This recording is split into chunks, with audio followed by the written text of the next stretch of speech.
Yes, everybody's making money, but not the way that the female MCs that are coming out today are making their money. You know, they make their money on stage, whereas we make our money in various other places. Right. But it's just, it's phenomenal to see the groundwork that was laid and the flowers that keep growing. What's happening, man? This is expediTIously. I'm your host, Tip T.I. Harris. What we do here is we have relevant discussions to the community, the culture, and the generation with people who are relevant to the discussion. I am graced today by two women for today's episode.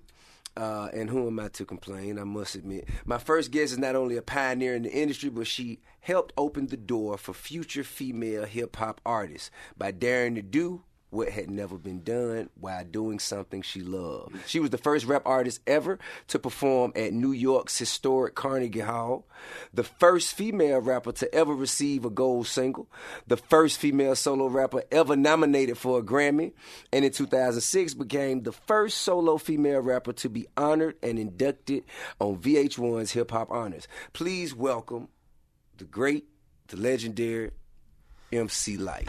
Thank you. What's going on? Wow. And alongside her is a young lady who was named one of the 20 hottest influencers in America by Urban Influence magazine. She's an author, entertainment executive, and celebrity financial coach with more than 2 decades of leading roles in the banking and real estate sales industries. She's featured regularly on The Steve Harvey Show and Access Hollywood Live, the Hallmark Channel Home and Family Show, BET Networks, and more. Please welcome to expediTIously, Dr. Lynn Richardson. Yeah. Thank you. All right now, so y'all bossing it up. Y'all bossing it up now. Y'all didn't come in here with no shabby introductions. Y'all got accolades now.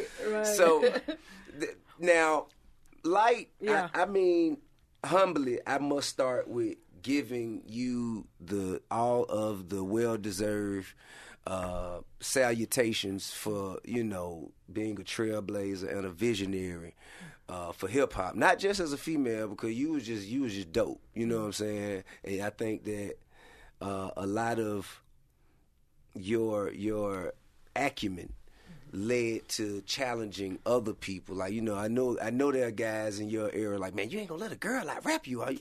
And I'm sure that heightened their level of expertise to make help make hip hop what we know it to be today.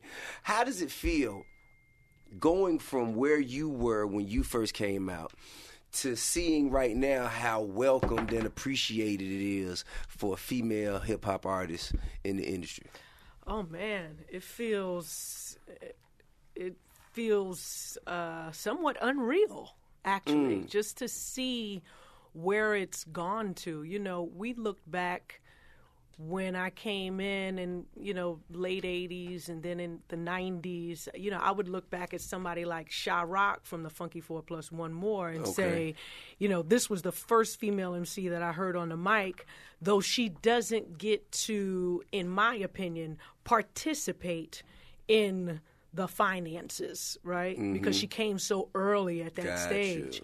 And now where, you know, all of my school sits there, yes, everybody's making money, but not the way that the female MCs that are coming out today are making their money. You know, they make their money on stage, whereas we make our money in various other places. Right.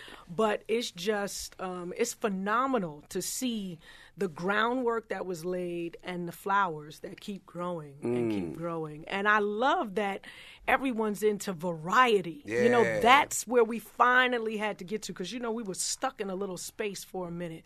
But now we've got this variety where you have everyone from somebody like Cash Doll to Tierra Whack. Right. To, you know, it runs the gamut, and I love it. It's refreshing to be able to see all of it. Man, I mean, but thanks to the work that you were putting in early on in your career, did you ever see back then the potential for mainstream female hip hop artists to kind of flourish and be like not just accepted but more celebrated? More celebrated. I think I was on to that already because we had Salt and Pepper, you know, and they had Push It, and then they came back with Shake Your Thing, and you know they had many of songs that were top 10 hits. Sure.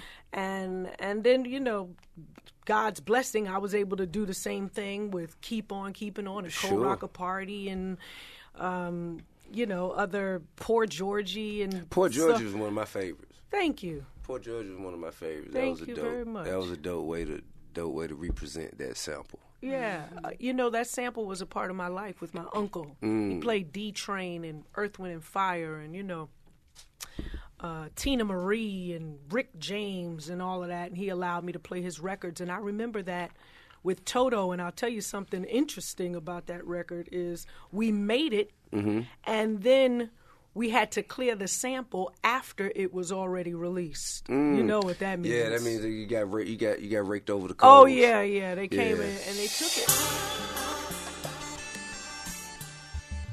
Don't forget to subscribe to the Expeditiously podcast right now, Apple Podcasts and Spotify.